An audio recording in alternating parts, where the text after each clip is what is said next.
Hello everybody, welcome to part 2 of our Webster Chicago wire recorder Model 7, whatever this is going to be, restoration slash amp conversion.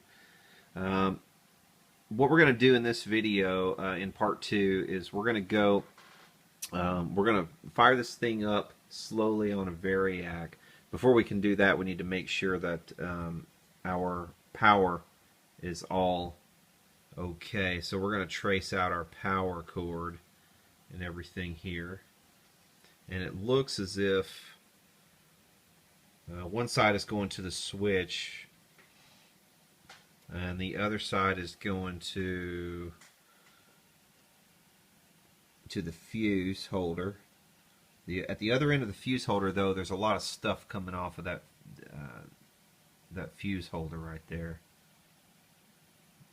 There's a lot of stuff coming off of it. There's two different resistors.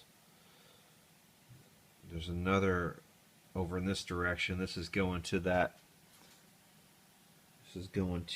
the motor down there that drives the wire. And it looks as if what they were trying to do with this other thing, you remember in the last video we had this wire kind of dangling in the back and somebody had spliced this in. It looks like what they were trying to do, this wire completed the circuit through the motor before, so somebody cut that wire, that white one, and they were gonna splice in a second power switch, and then they were going to run that power switch to the back and attach it to the back of the unit, probably. I'm guessing in an effort to be able to shut off the motor independently of the amplifier so that they could turn this switch on, have the amplifier running, and use that as like what we're doing, a guitar amp. And then they wanted to be able to switch off that motor independently, which I guess isn't an altogether terrible idea, but the execution, I mean, look at the execution. I mean, you're talking about, this is AC, and look at this. They just have this wired and wrapped. I mean, good Lord. Sometimes, you know, this is a good example of a little learning being a very dangerous thing, because look at that. That's what they were going to do with that. I mean, they had a halfway good idea, but this execution is awful. But I don't even think this you know, is something that we're going to do in this project.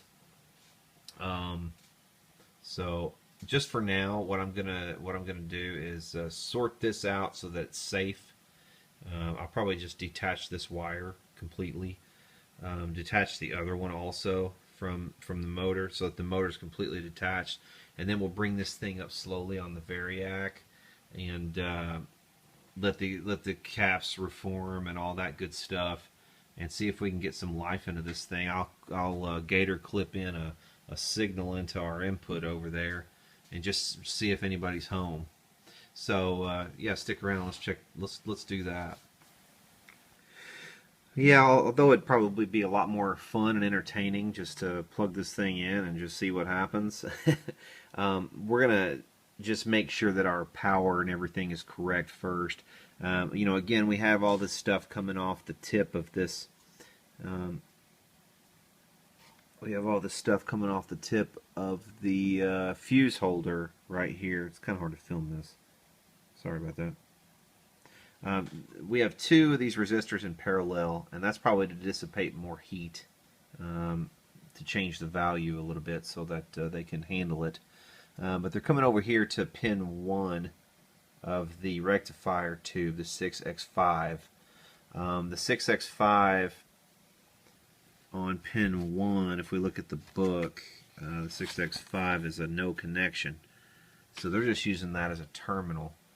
And then if we follow it out, coming off of that same pin is this wire, which comes over clear across the chassis over to here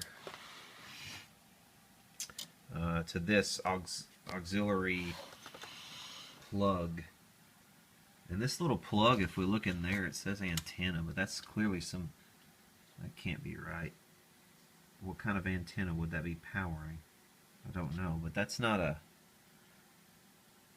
it's not really a, that's more of a proprietary plug as well, because look, it's like slanted. We're going to have to get a schematic on this thing and see exactly what all this stuff is for, but this definitely is some kind of power.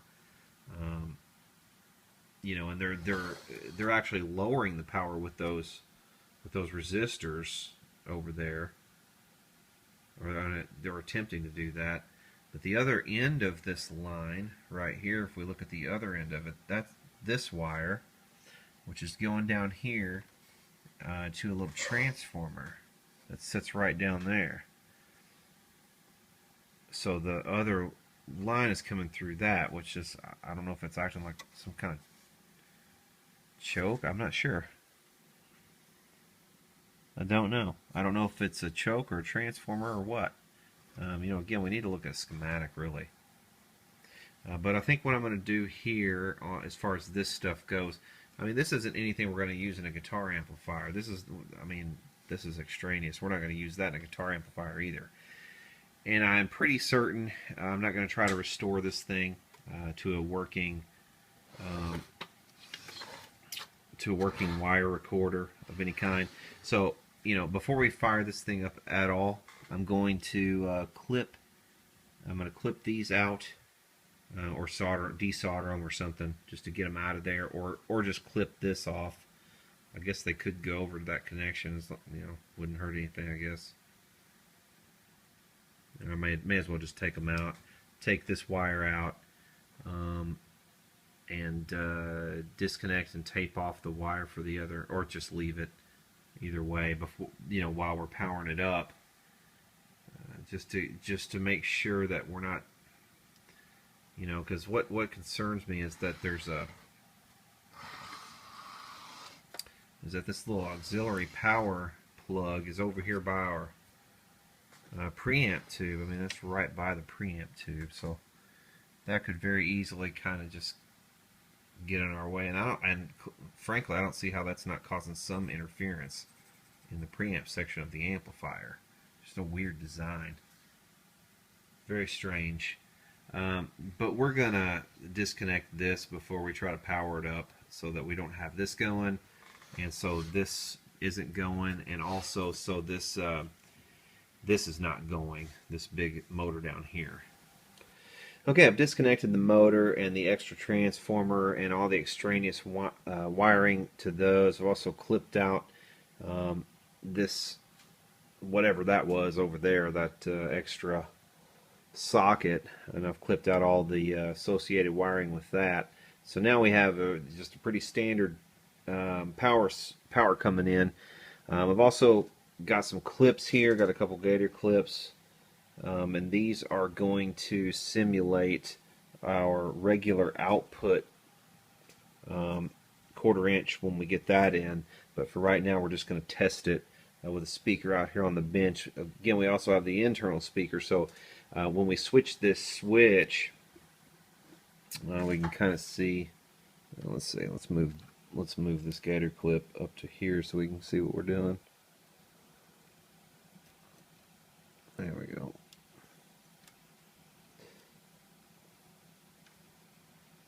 Yeah, I'll get it out of the way. Now we can see what the switch is kind of doing. This is the wire coming in from the output transformer, and when you switch the switch, let's put it in the first position. Right now it's in position 1, and you can see right now there's a little tab that's connecting this wire, and that wire right there is going to this internal speaker. So position 1 goes to the internal speaker, position 2 jumps over to here, which is our external speaker jack, and position 3 right now is connected to nothing. So something's not right about that. That should have been going somewhere else, and I suspect, or at least I think it should have been going somewhere else. I'm not 100% sure. It looks to me like there might be a ground that might be bent back over, and it's going underneath, perhaps. And I'm not 100% sure where it's going.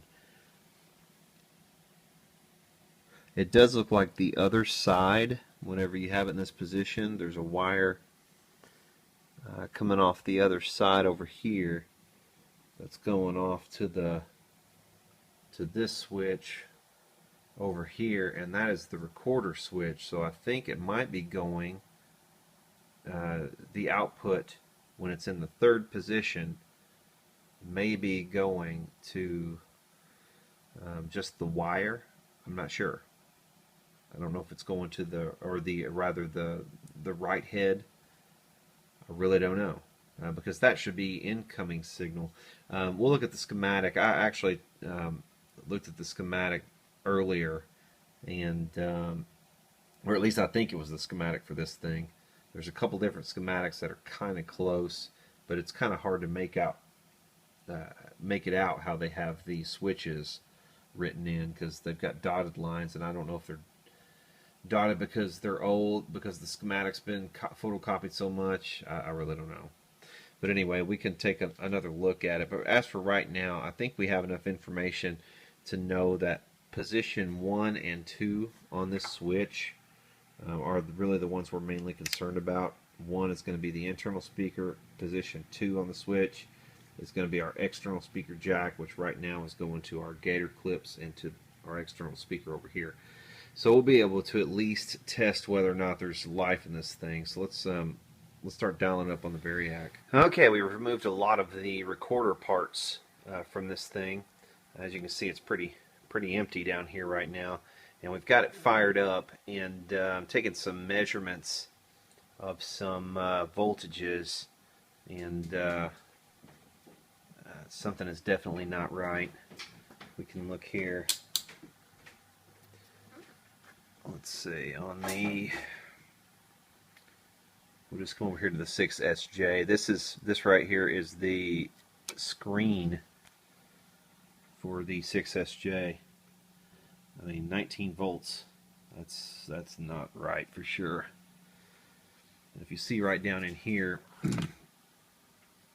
here are the resistors coming from these two resistors. This one's going to the screen of the 6SJ, and this one right beside it is going to the plate of the 6SJ. Let's measure the plate. Let's see. Let's jump over here to the plate, which is right there. Check that one. That one's only 27 volts. So that's not right either. I mean, for a 6SJ, I don't think it could even run at that. But then we go over here to the other side of those resistors. Let's get in here where we can see. Go over here to the other side of those resistors. Like right in there. And let's look at that. And there's 129 volts at that spot. Alright, so 129, and then there's another resistor that comes off and goes over here, and right there is 283 volts.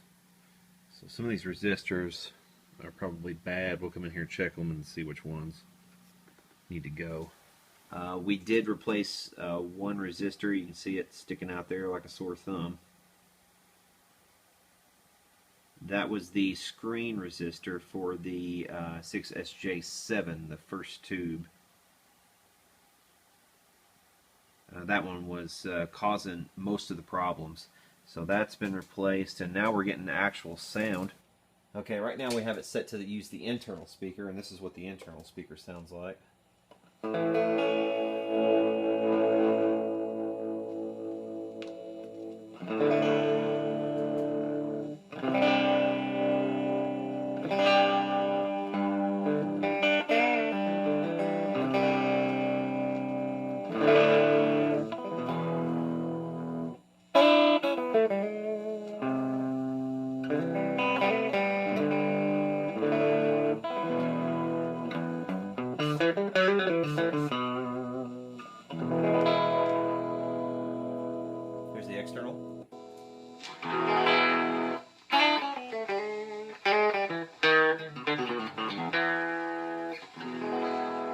And this third selection is like a silent or record selection, I believe.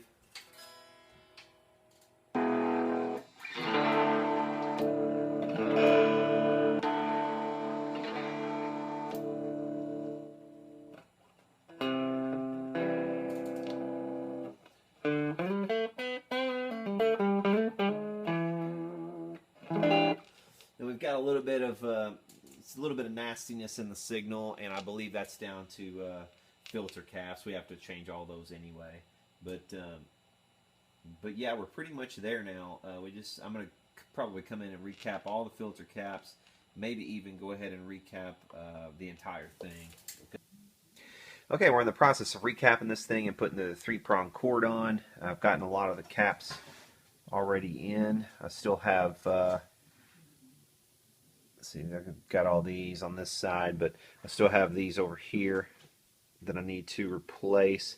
But we're also going to put the 3-prong cord in as well. Clipped it off and prepared everything for it. And it occurred to me, someone asked the other day, can you please show how to install a 3-prong cord properly? So we're going to take this opportunity to show that now. Alright, the tools you'll need to install a 3-prong cord on any amplifier are as follows. You're going to need some kind of box cutter with a sharp blade. You will need a set of wire strippers. You will also need something to manipulate the wire into and out of the holes, and I choose something like this, some little tiny needle nose pliers. These are my go-to needle nose pliers because they're really small, and they have a little spring in here that springs them back open. Those are good to have. Also, a little set of cutters usually comes in handy for cutting the old wires out, so you would need something like this to cut the old wires and to help yourself along in that endeavor. But when you buy 3-prong cords, they come like this usually. This one's an 8-foot cord, and the first thing you have to determine is how much cord you're going to use. You're going to need actually to go to the furthest connection. So what we're going to do, this is the hole that we're going to need to go through to install the cord. So our black is going to go, only has this far to go.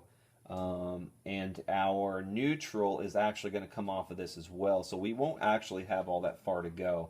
The only other connection going over here is going to be from this fuse. So really the only length that we need to go, we don't have to go all the way this way. We only have to really go to about right here. So what we're going to do is, it looks to me like right about there, and I just picked something on there like that little W. So I know I'm going to have to cut off right there around that little W. So what I do first is, you don't want to apply a lot of pressure because you don't want to go through the interior cords. You just want to get through this exterior shielding to an extent. And you don't have to go all the way through it in one cut either. Just kind of wind it around as you let your blade go in. And that's all you really want to do. You just want to break the outside seal, and then you can bend, and you can see there that it's already starting to, you can see those wires on the inside. So what we're going to do now is get our stripper and make her dance. No. We're going to get our wire stripper and put here, and that just pulls off pretty easily. You'll notice like some powdery substance, and that's just like baby powder, talcum powder or something. And you don't want to breathe this stuff because apparently, according to the state of California, it's known to cause cancer, just like everything else on Earth. So don't breathe your talcum powder, please, folks, as you're stripping wires. But anyway, that's as easy as it is right there, and you just use the biggest hole in your wire stripper if you have this style of wire stripper. And then it's pretty easy from here as well. I always use, you want to measure, I use the 14 gauge on this wire. This says the wire is 16 gauge wire, but I always use the 14 because it works out pretty well on this wire stripper. So you just strip them like so. And for all you guys, you know, who know all of this stuff already, You can just fast forward through it. But it occurred to me the other day when someone asked that, you know, there might be people watching my channel that don't know some of this stuff. So anytime they ask, I can point them to this video and say, hey, in this video I do the 3-prong cord. So, and then I kind of usually just wind these around so that they're easier to work with. Because a lot of times if this gets caught on something and they're all fanned out, they'll start spreading out and stuff on you. So just twist them up real good. You can buy packages of grommets like this at Harbor Freight. That's where I got these. I'll put a link down here in the bottom if you want to find some of these. But it's a whole like. Okay, there we go. Our grommet is in place, and that kind of helps to keep the metal chassis from eating away over time at the installation on your cord, and you know, grounding something out or causing a catastrophic failure right there. So that's what the grommet's really for. It doesn't really do much in terms of retaining it, because as you can see, I can still move this thing in and out. So if somebody tripped on the cord or something, it still could move this way. So we need to do something about that as well.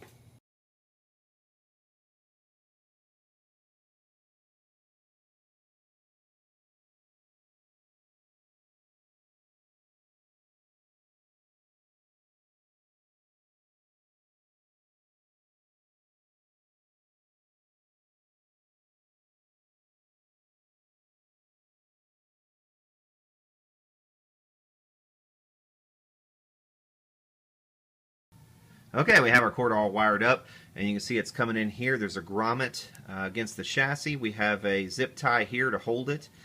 We have our black, which is our hot wire, and it comes up here to the tip of the fuse holder. On the other side of the fuse holder, it goes across here to the switch, which on the other side of the switch, if you follow this wire, it goes through the primary of the transformer. Then it comes out of the primary of the transformer and comes and connects to the white or neutral wire. And you always want to put shrink wrap, or shrink tubing rather, on this connection. So that's really the proper way to do this. On a lot of vintage amplifiers, you know, it's kind of convenient because you don't really have any terminals to make this connection, so you always need shrink tubing for it. And you know, I confess in a lot of my other videos, I just simply wired up to the terminals where the old wire was going, and didn't do it this way. But this is really the proper way to do it. I've been yelled at before on my channel for not doing it the proper way. So and someone asked, so this is the proper way to wire a 3-prong cord. Okay, I think all the wiring is complete. We have all of our new electrolytics are in. All of our new caps, or other caps rather, are in.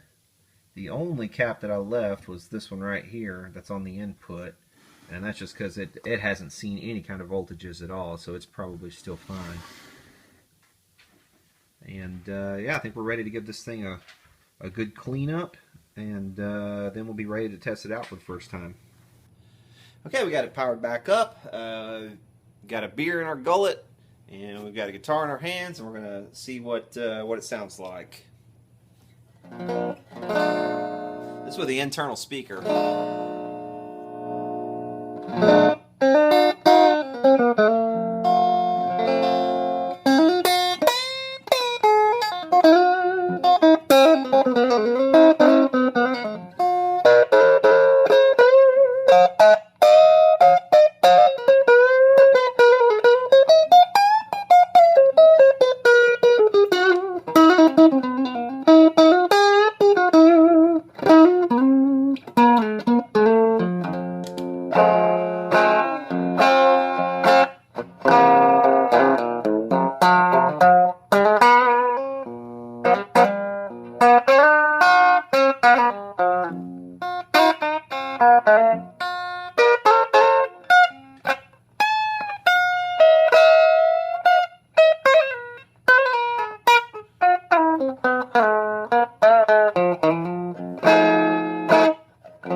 is working. Actually, you can see it a little better with the lights off.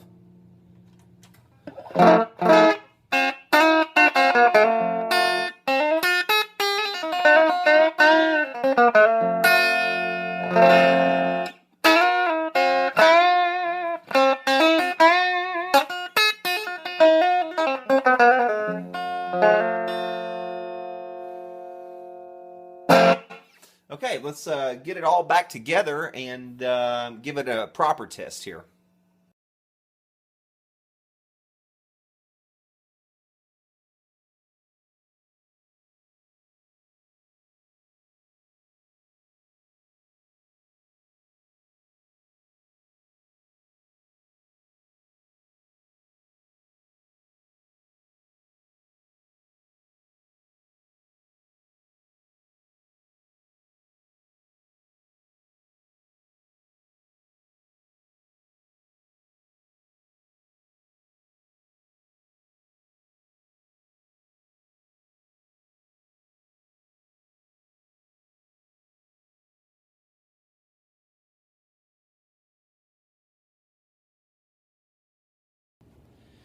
Okay, we're finally ready to test this thing out, and I'll just say this is probably one of the most unexpectedly cool conversions I've ever done on my channel. I hope you guys agree. Having the internal speaker and the option for external speaker, and I figured out also that output number 3 is actually a line level output, so you can use this same output jack for line out to a board, for instance, or for recording or what have you. What it does is it takes the signal off of the second stage, the 6SN7, and sends it to the output if you have it in the third position. So that's really cool. And you can actually plug in a headphone, and it's in mono, so you can only hear it out of one side. But that's seriously cool. But for the purpose of this demo, we're going to use my trusty old Hofner that I love so much, and let's give it a listen with the internal speaker first, with the volume about halfway up.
So that's the internal speaker, which sounds surprisingly good considering it's in a steel cabinet.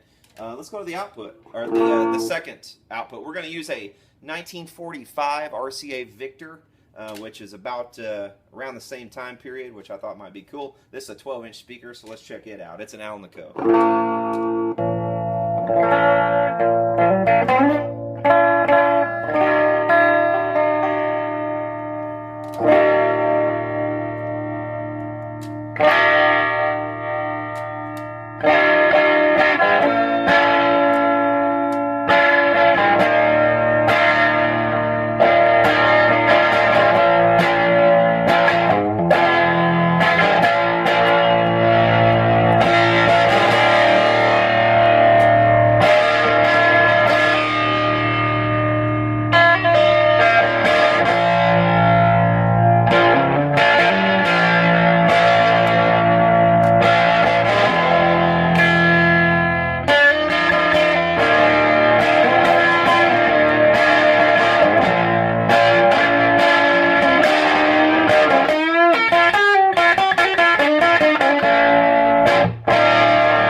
Whoops.